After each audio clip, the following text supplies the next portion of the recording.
Good evening dear students. आज हम आपको बताते हैं चुंबकीय क्षेत्र में धारावाही चालक पर लगने वाले बल के लिए सूत्र।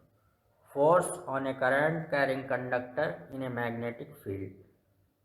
वेरी इम्पॉर्टेंट फार्मूला है ये, इसको आप अच्छी तरह समझें। और मैं इसका फिगर बनाता हूँ और बताता हूँ कि किस तरह से फाइंड आउट करेंगे।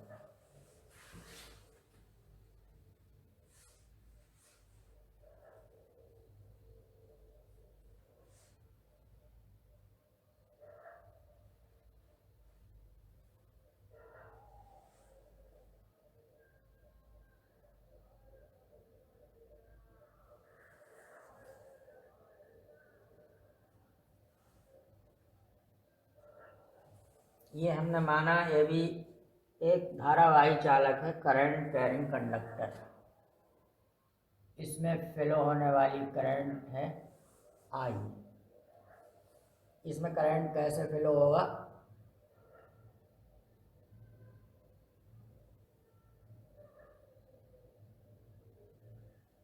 ये कंडक्टर दो सपोर्ट के ऊपर रखा है।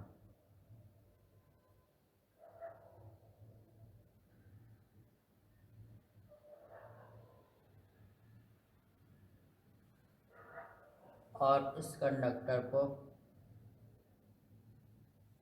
बैटरी के टर्मिनल से कनेक्ट किया हमने। दिस इज ए बैटरी, ये एक बैटरी है।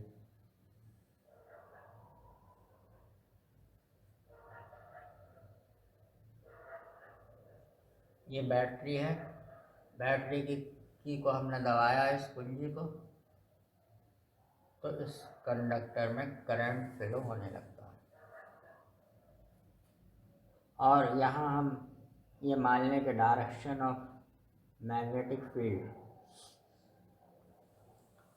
जो डायरेक्शन ऑफ मैग्नेटिक फील्ड है वो इस बोर्ड के परपेंडिकुलर इनवर्ड अंदर की तरफ है। ये क्रॉस शो कर रहा है कि डायरेक्शन ऑफ मैग्नेटिक फील्ड जो है अंदर की तरफ है। अब हम फ्लेमिंग के बाएं हाथ के नियम से इस कंडक्टर पर फोर्स की डायरेक्शन फाइंड करेंगे। तो ये फ्लेमिंग के बाएं हाथ का नियम है। जो करंट की डायरेक्शन है वो ये शो कर रही है मध्यमा, मिडिल फिंगर करंट की डायरेक्शन को, और ये फोर फिंगर जो तर्जनी उंगली है ये चुंबकीय क्षेत्र की दिशा को। तो हम इसी के जिस तरह ये करंट की डायरेक्शन है, यहाँ मैग्नेटिक फील्ड अंदर की तरफ है, ऐसे इसको रख लें तो ये हमारा मैग्नेटिक फील्ड हो गया और ये करंट की डायरेक्शन हो गई। करंट, मैग्नेटिक फील्ड, तो फोर्स की डायरेक्शन ये। तो इस कंडक्टर पर फोर्स की डायरेक्शन ये है। ये इस धारावाही चालक पर जिसमें धारा बह रही है, करंट फ्लो हो रहा है, ये मैग्नेटिक फील्ड में रखा है। मैग्नेटिक फील्ड इस वाइट बोर्ड में अंदर की तरफ है, इसके परपेंडिकुलर।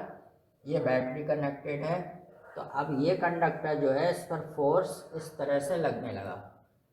करंट फ्लो हो रही है, मैग्नेटिक फील्ड अंदर की तरफ, इस पर फोर्स ऐसे, तो ये ऐसे कंडक्टर मूव करना शुरू कर देगा, चलना शुरू कर देगा, क्योंकि इस पर फोर्स लग रहा है। तो उस फोर्स की वैल्यू फाइंड करेंगे कि कितना फोर्स लग रहा है। ये मान लेते हैं जो कंडक्टर है, ये चालक, इसकी लंबाई जो है L है। ये हमने माना कि L लंबाई का ये कंडक्टर है ये भी। तो इस पर लगने वाला जो फोर्स है वो एक तो F proportional to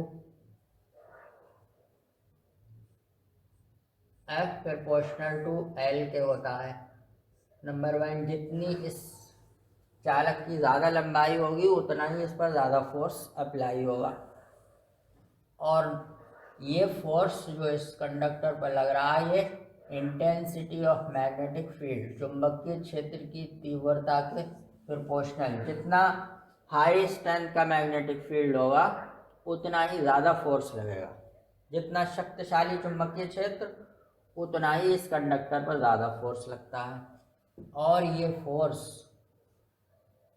F proportional to I के, जितना ज़्यादा करंट इस कंडक्टर में फ्लो होगा, करंट की वैल्यू जितना ज़्यादा होगी उतना ही ये फोर्स ज़्यादा लगेगा। फोर्स की वैल्यू उतनी ही स्ट्रांग होगी, उतनी ही ताकतवर। इन सबको मिलाएंगे हम, तब ये F प्रोपोर्शनल टू होगा LBI। इस प्रोपोर्शनलिटी को हटाते हैं तो कांस्टेंट आ जाता है K। F equals to KLBI। K constant है, K की वैल्यू इसमें 1 होती है। तो चुंबकीय क्षेत्र में धारावाही चालक पर बल F बराबर, इसको ऐसे लिख सकते हैं BIL। अगर चुंबकीय क्षेत्र उस चालक, उस कंडक्टर के लंबवत हो, उसमें बहने वाली धारा के लंबवत, क्योंकि ये करंट फ्लो हो रहा, मैग्नेटिक फील्ड अंदर की तरफ, तो करंट और मैग्नेटिक फील्ड के बीच का एंगल कितना हो गया 90 डिग्री। उस वक्त फोर्स की वैल्यू F बराबर BIL होगी। ये भी हो सकता है कि मैग्नेटिक फील्ड जो है, ये भी हो सकता है कि मैग्नेटिक फील्ड जो है वो करंट जो फ्लो हो रहा उसके परपेंडिकुलर ना हो, किसी और एंगल पर हो सकता है, 30 डिग्री, 45 डिग्री, 60 डिग्री, कोई भी एटसेट्रा। हम मान लें कि थीटा एंगल है। चुंबकीय क्षेत्र और जो करंट फ्लो हो रहा है उनके बीच का एंगल थीटा डिग्री है। तो उस वक्त क्या होगा, जो करंट के परपेंडिकुलर कंपोनेंट होगा मैग्नेटिक फील्ड का, ऐसे ये माना हमने कि ये करंट की डायरेक्शन, ये करंट की डायरेक्शन और ये मैग्नेटिक फील्ड की डायरेक्शन, ये एंगल इन दोनों के बीच थीटा है। तो इसके जो परपेंडिकुलर कंपोनेंट होगा B का, वो अप्लाई होगा यहाँ। तो ये माना हमने, ये थीटा एंगल था और ये हो गया B साइन थीटा। जो परपेंडिकुलर कंपोनेंट है करंट के, उसकी वैल्यू B साइन थीटा।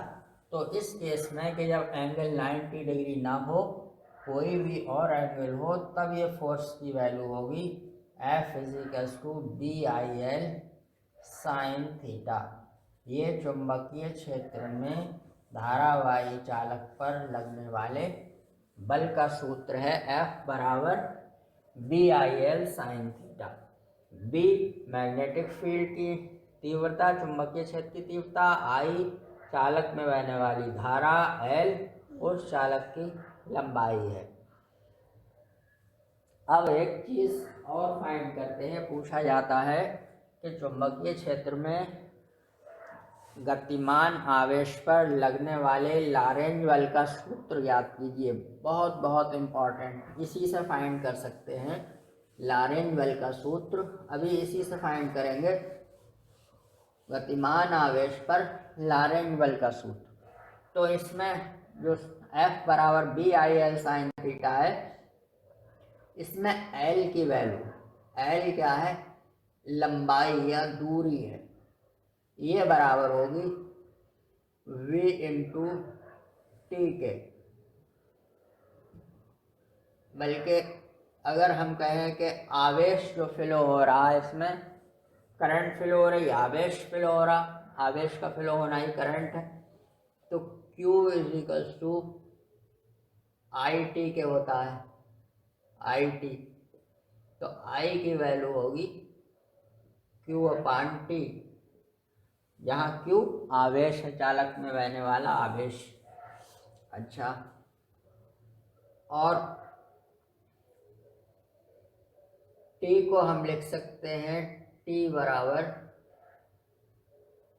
ये है टाइम, टाइम बराबर दूरी L हो गई, डिस्टेंस अपान V। उस आवेश का भी, जो आवेश उस कंडक्टर में फ्लो हो रहा, बह रहा है, तो उसका अगर वेग v है, उसकी चाल, तो टाइम t बराबर दूरी जो कंडक्टर की लंबाई है वो हो गई v आवेश की चाल, तो t बराबर L/v। इसलिए ये बनेगा I बराबर Q/T की वैल्यू L/v। इसलिए I बराबर होगा ये QV/L,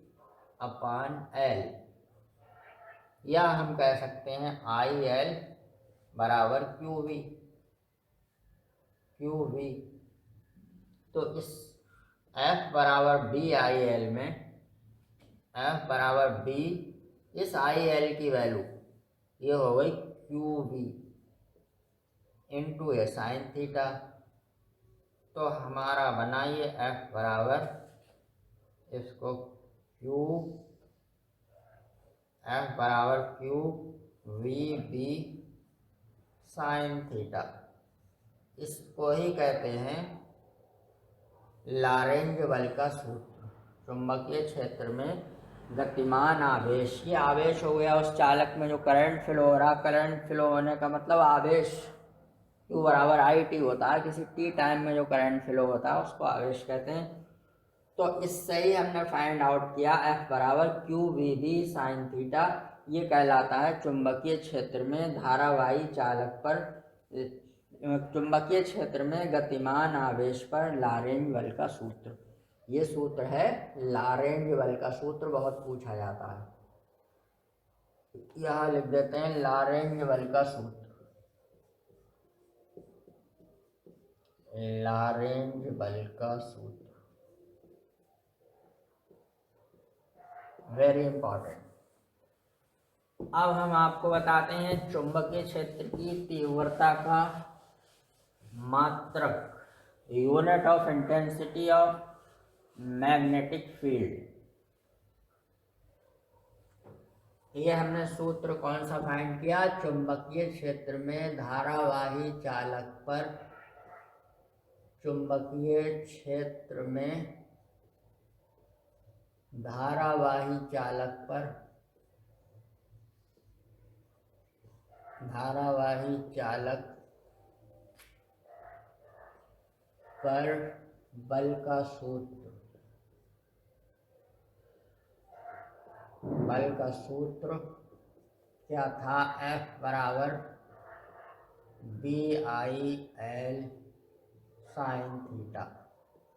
चुंबकीय क्षेत्र में धारावाही चालक पर बल का सूत्र। और दूसरा हमने फाइंड किया चुंबकीय क्षेत्र में, चुंबकीय क्षेत्र में गतिमान आवेश पर बल।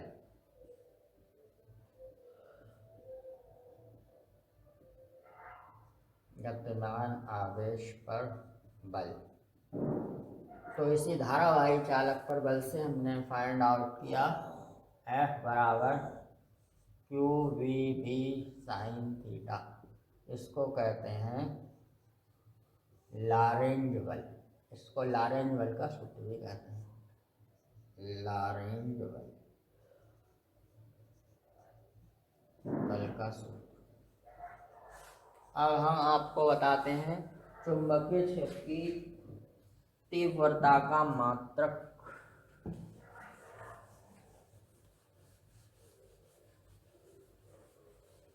ये चुंबकीय क्षेत्र की तीव्रता को हम यहाँ लिख सकते हैं B बराबर F/IL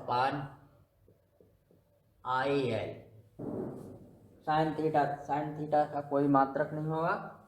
B बराबर F/IL, ये B है, इस जो F है इसका मात्रक होता है न्यूटन, नीचे ये I एम्पेयर हो गया करंट का, और ये मीटर लंबाई का, तो ये बना Newton per ampere, means ampere power -1 और मीटर -1, ये कहलाता Newton per ampere per metre.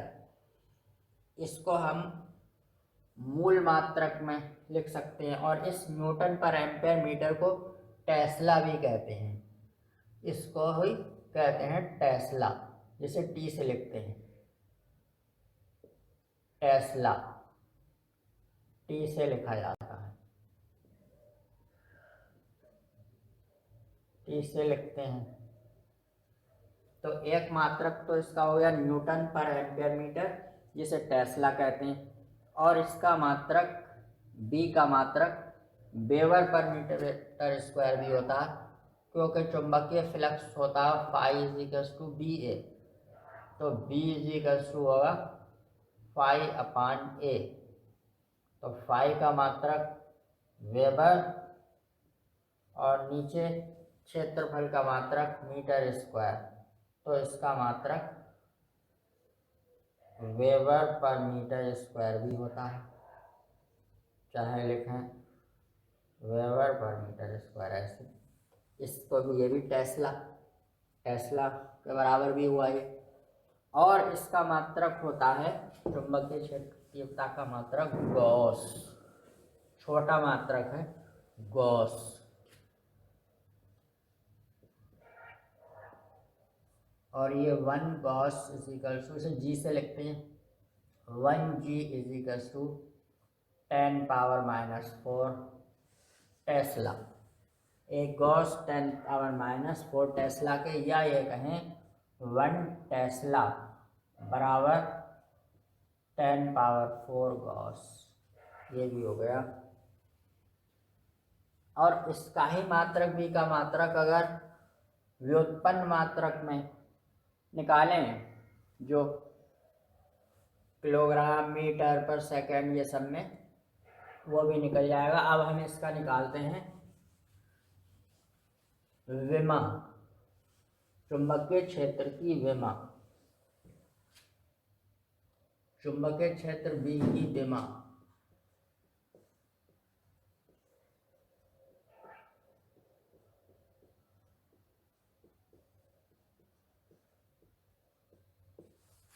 विमा, इसकी विमा कैसे निकालेंगे? V बराबर, ऊपर है न्यूटन, न्यूटन का उसको लिख दें kilogram metre second minus 2, newton हो गया किलोग्राम मीटर सेकंड माइनस 2, और नीचे ampere,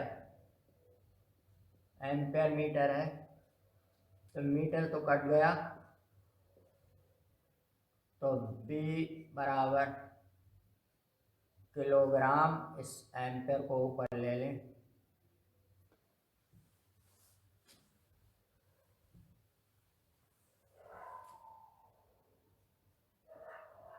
kilogram second minus 2 ampere minus 1, ये। तो जब इसकी विमा निकालेंगे तो विमा हो गई किलोग्राम के लिए कैपिटल M, S के लिए सेकंड के लिए T-2 हो गया, एम्पेयर के लिए A-1, तो ये बन गया, A को पहले लिख दें A-1 M T-2, ये इसकी विमा हो गई चुंबकीय क्षेत्र की। ये मैंने आपको सब बताया, मैं समझता हूँ कि आपको समझ में आया होगा। अगर कुछ डाउट हो आपको तो हमें कमेंट बॉक्स में लिख कर बताएं कि क्या समझ में नहीं आया, और आपसे हम रिक्वेस्ट करते हैं कि हमारे चैनल को सब्सक्राइब ज़रूर करें। Thank you very much.